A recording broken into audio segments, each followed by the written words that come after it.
Good evening. The government has announced tonight that it will ban AI tools that make sexualised images of women and children. Science Secretary Liz Kendall described AI chatbot Grok as a weapon of abuse and said she was prepared to block Elon Musk's social media platform X if it does not comply. She said it wasn't about free speech, it was about tackling violence against women and girls.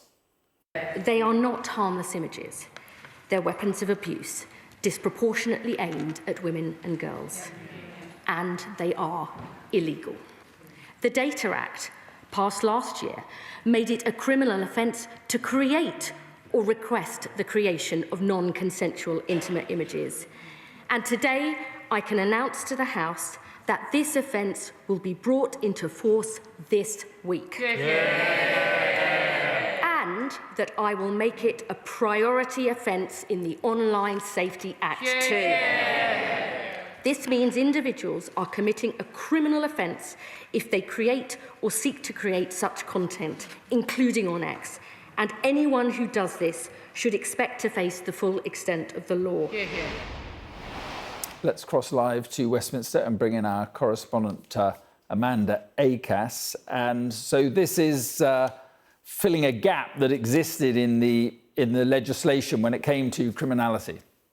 Well, yes, indeed. So we heard Liz Kendall speaking very passionately there about the reports that have come to the fore in recent weeks about the use of this AI bot, Grok, which is owned by X, in order to create these deep fake images, which go, and her description of some of the images that she was talking about went into quite significant detail. She talked about not just child sexual abuse images being created, but also images of women undressed in bikinis, but also tied up, covered in blood and bruises, really degraded in the most violent and misogynistic way.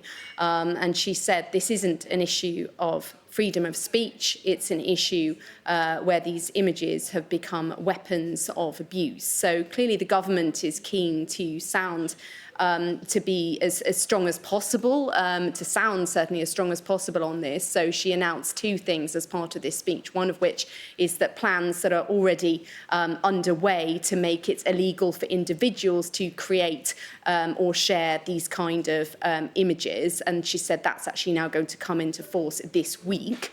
And then she said the government would also, she talked about the kind of legislation that would be used to ban platforms from creating this kind of nudification technology. Now, that's something that the government actually announced they were going to do in December as part of their strategy on violence against women and girls, but she was sort of setting out the details of how exactly that would be done. But she was also, as you heard there, talking quite tough on the general principles and how the government is backing Ofcom in their investigation announced this morning into X, and how the government stands fully behind Ofcom to use whatever powers they see fit, depending on the findings of their investigation. And those powers include fining a company up to 10% of their global income, or £18 million, whichever is higher, or even, as a last resort, applying to a court in order to block UK users from accessing that platform. Now, that last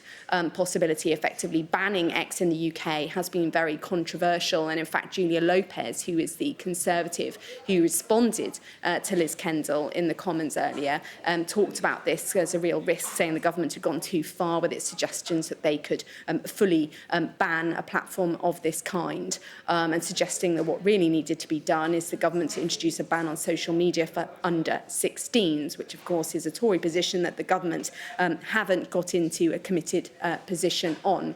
Now, there are others, for example, Reform UK, who have argued that it is censorship to look at doing this, and a kind of crackdown on freedom of speech, which, of course, is what we've heard from Elon Musk, the owner, of course, of X, who described it over the weekend as fascist, that the government might be potentially looking at banning X.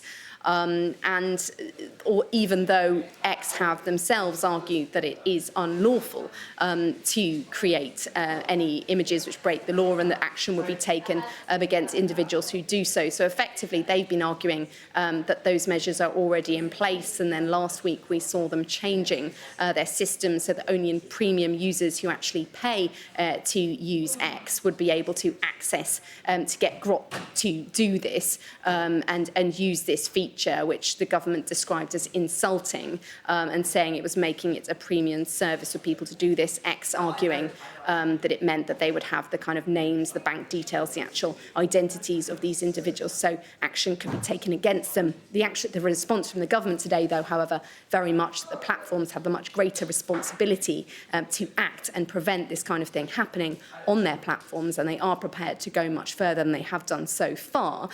Earlier, we also heard from Chi Onwurah, who is speaking to you, chair of the Science and Technology Committee. She's a Labour MP herself, and while she welcomed what she described as the passion of the minister speaking there, she did effectively suggest she doesn't think the Online Safety Act is really fit for purpose in terms of dealing with the pace of change, particularly in AI at the moment, and sort of seemed to be suggesting that the government was placing a great deal of responsibility on Ofcom, the regulator, in order to use its powers rather than acting itself.